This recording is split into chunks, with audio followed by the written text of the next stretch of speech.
باپ اور بیٹے اور روح القدس کے نام میں آمین۔ ہمارے لیے آج کی تلاوت دانیال نبی کی کتاب، اس کا 13واں باب اور اس کی 41ویں آیت سے لے کر 62ویں آیت تک۔ مجمع نے سوسن پر موت کا فتویٰ دے دیا۔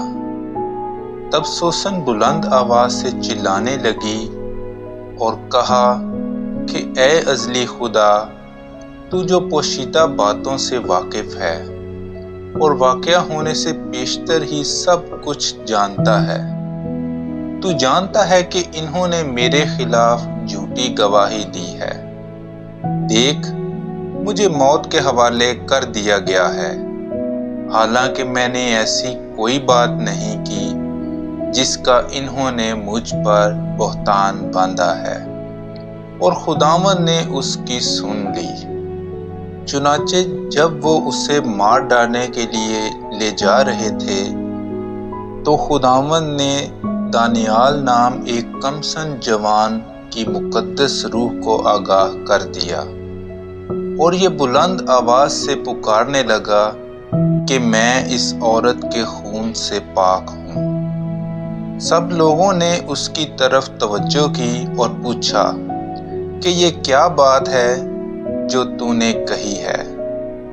اس نے ان کے درمیان کھڑا ہو کر کہا، اے بنی اسرائیل، کیا تم ایسے ہی کم عقل ہو کہ تم نے اس امر کی تفتیش اور تحقیقات کے بغیر ہی اسرائیل کی ایک بیٹی پر فتویٰ دے دیا ہے؟ عدالت گاہ کی طرف واپس چلو، کیونکہ ان دونوں نے اس کے خلاف جھوٹی گواہی دی ہے۔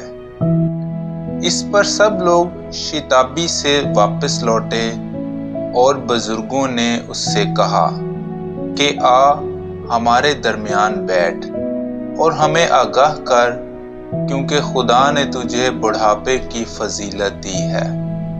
اور دانیال نے ان لوگوں سے کہا کہ ان دونوں کو ایک دوسرے سے الگ الگ کر دو، اور میں ان کا امتحان کروں گا۔ جب وہ ایک دوسرے سے الگ کر دیے گئے تو اس نے ان میں سے ایک کو بلایا اور اس سے کہا، اے تو جو ہر روز شرارت کرتے کرتے عمر درازی تک پہنچ گیا ہے، جو گناہ تو پہلے کرتا رہا ہے ان کی بھی تجھے اب سزا ملے گی، یعنی کہ تو نے ظلم کے مقدمے کیے اور تو نے بے گناہوں پر فتویٰ دیا اور مجرموں کو چھوڑ دیا، حالانکہ خدا نے فرمایا کہ تم بے گناہوں اور صادقوں کو قتل نہ کرو۔ پس اب اگر تو نے در حقیقت اسے دیکھا ہے تو بتا کہ کس درخت کے نیچے تو نے انہیں اکٹھے دیکھا؟ اس نے کہا کہ مستگی کے درخت کے نیچے۔ اس پر دانیال نے کہا کہ تو نے اپنے ہی سر کے خلاف خوب جھوٹ بولا ہے، کیونکہ دیکھ، خدا کے فرشتے نے خدا سے حکم پایا ہے کہ تجھے 2 حصوں میں کاٹ ڈالے۔ پھر اس نے اسے ایک طرف کر دیا اور دوسرے کو پیش کرنے کا حکم دیا، اور اس سے کہا، اے تو کہ کنعان کی نسل سے ہے، نہ کہ یہودا کی، حسن نے تجھے دھوکہ دیا ہے اور شہوت نے تیرے دل کو شرارت کے حوالے کر دیا ہے۔ تم اسرائیل کی بیٹیوں سے اسی طرح کرتے رہے ہو، اور وہ ڈر کے مارے تم سے ملتی رہیں، لیکن یہودا کی اس بیٹی نے تمہاری شرارت کی برداشت نہیں کی۔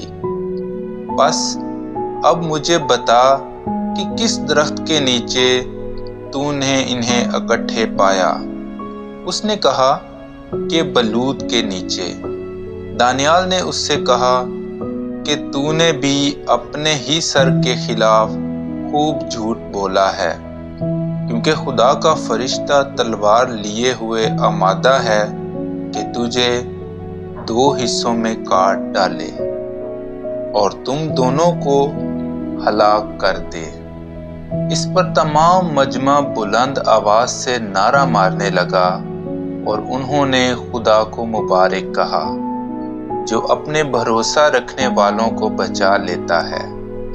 اور وہ ان دونوں بزرگوں کی مخالفت میں کھڑے ہو گئے کیونکہ دانیال نے انہی کے منہ سے ثابت کر دیا کہ انہوں نے جھوٹی گواہی دی ہے، اور ان سے وہی کیا گیا جو وہ بدنیتی سے اپنے ہمسائے سے کرنے لگے تھے، اور وہ موسیٰ کی شریعت کے مطابق قتل کر دیے گئے، اور یوں اس روز بے گناہ خون بچ گیا۔ کلام اقدس کا پڑھا اور سنا جانا ہم سب کے لیے باعث برکت